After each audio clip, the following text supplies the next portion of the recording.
आदर्श है। आदर्श है हमारे आदर्श तथागत भगवान बुद्ध और बोधिसत्व डॉक्टर बाबा साहब आम्बेडकर तथा हमारे और पूज्य भंते उर्गेन संघरक्षिता, इन्हें हमने पहले त्रिरत्न वंदना से उनके गुणगान गाए हैं, बुद्ध और बुद्ध पुरुषों के। और इसी प्रकार में हमारे जो दिवंगत दिल्ली यूपी के हस्ताक्षर ब्रह्मचारी बोधिसागर जी, इनको भी मेरी तरफ से उनको श्रद्धांजलि। और उन्हीं कारण आज दिल्ली में सब कुछ हो रहा है और ये आगे बढ़ते जा रहे हैं। इसमें बोधिसागर जी का जितना हाथ है उनका किसी का नहीं, तो उनको भूल ही नहीं सकते। तो इसी प्रकार आज हम लोग चिंतन करने वाले हैं और चिंतन में कुछ बातें अभी कितना बजा है, पौने, हाँ। तो चिंतन में हम आज लेने वाले हैं हमारी मन की अवस्थाएं। हमारा जो मन है, और मन ऐसा कहते हैं कि मन इधर उधर भटकने वाला है हमारा, मन चंचल है ऐसा कहते हैं, नहीं क्या? तो गाथा ही है ना एक, कि वारी जो थले खित्तो वो कमो कतो उभतो, परिफंदती दंग चित्तंग मार ध्येयं पहातवे। अर्थात बुद्ध क्या कहते हैं कि हमारा मन जो है, मन बहुत अच्छा है, मन इतना अच्छा है हमारा, लेकिन उसको मारने घेर के रखा है। वो मार के फंदे में पड़ा हुआ है। इसीलिए वो भी चाहता कि मैं उसके फंदे से बाहर निकलूं, लेकिन मार का फंदा इतना जबरदस्त है कि वो तड़पता है निकलने के लिए, लेकिन निकल नहीं पा रहा। तो ये मार इतना हावी है मन के ऊपर, इसलिए कहते हैं मारो वारी जो वो थले खित्तो। वारिज अर्थात वारिज माने मछली, वारी माने पानी, पानी में रहने वाला वारिज, वारिज माने मछली। और वारिजो थले खित्तो अर्थात जलाशय से बाहर निकालकर मछली को फेंकने के बाद जिस प्रकार वो तड़पती है, उसी प्रकार हमारा मन परिफंदती दंग चित्तंग, चित्त मन परिफंदती दंग चित्तंग मारधेयं पहातवे।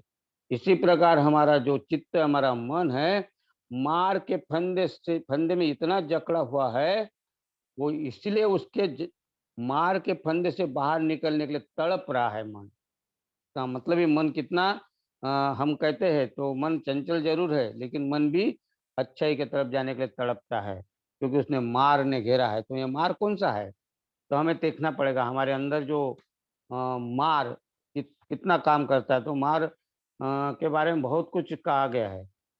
तो इसकी जो इसकी जो अवस्था है मन की, मार्के का फंदे में है, तो मन की अवस्था जो बनी है वो मन की अवस्था है।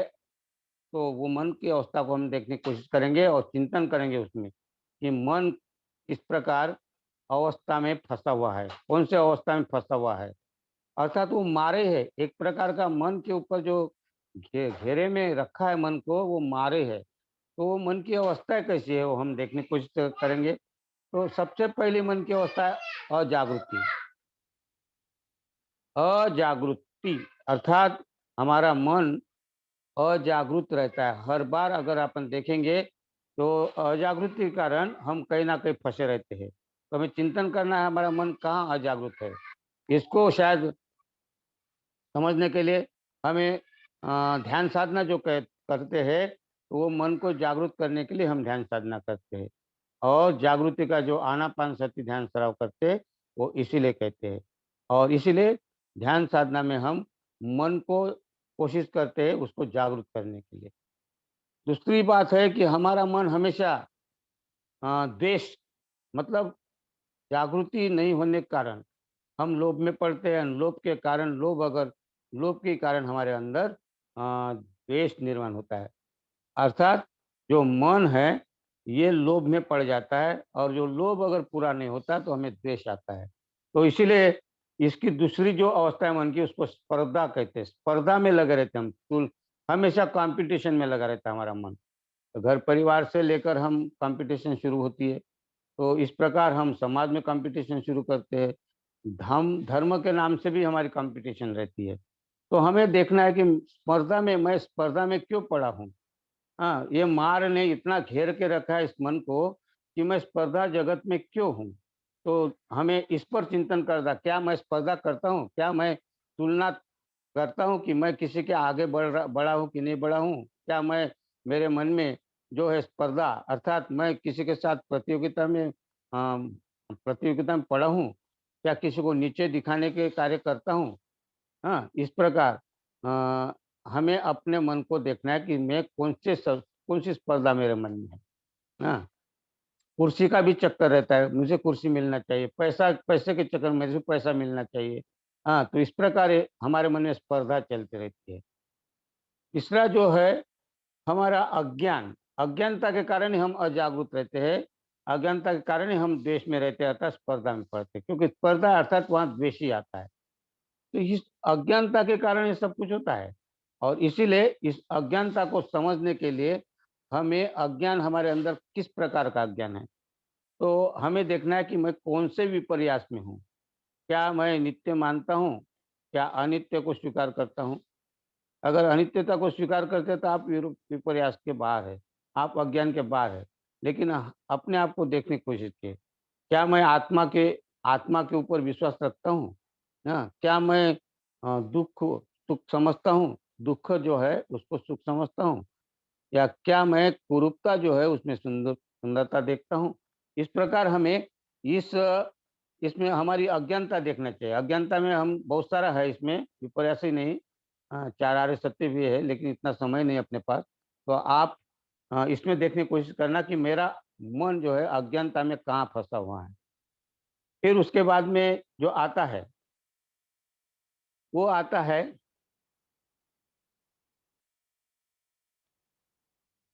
तो वो जो आता है उसको कहते हैं असंतुष्ट। हम हमेशा असंतुष्ट रहते, असमाधानी रहते। हमारा मन हमेशा असमाधान में रहता, पड़ा रहता है। हमारी जो असमाधान की अवस्था बहुत खतरनाक होती है और हम असंतुष्ट माने आपको देखना है कि मैं किसमें ज़्यादा फँसा हूँ, मेरा समाधान क्यों नहीं हो रहा? तो मैं किसके पीछे ज़्यादा लगा हूँ? तो अपने आप को देखना है, असंतुष्टि जग में देखना है। मेरे में कौन-सी असंतुष्टता है? क्या मैं पद के पीछे या सम्मान के पीछे या धन के पीछे या घर सजाने के पीछे, जहाँ-जहाँ है मेरी संतुष्टि कहाँ नहीं है, तो इसको कहते हैं असंतुष्ट रहना मन। तो ये भी एक अवस्था है। हाँ, यहाँ भी मैं हम फँसे हैं और इसी प्रकार अ, एक जो है जिसको हम कहते हैं कि मनुष्य और अर्थात हमारा मन सृजक है।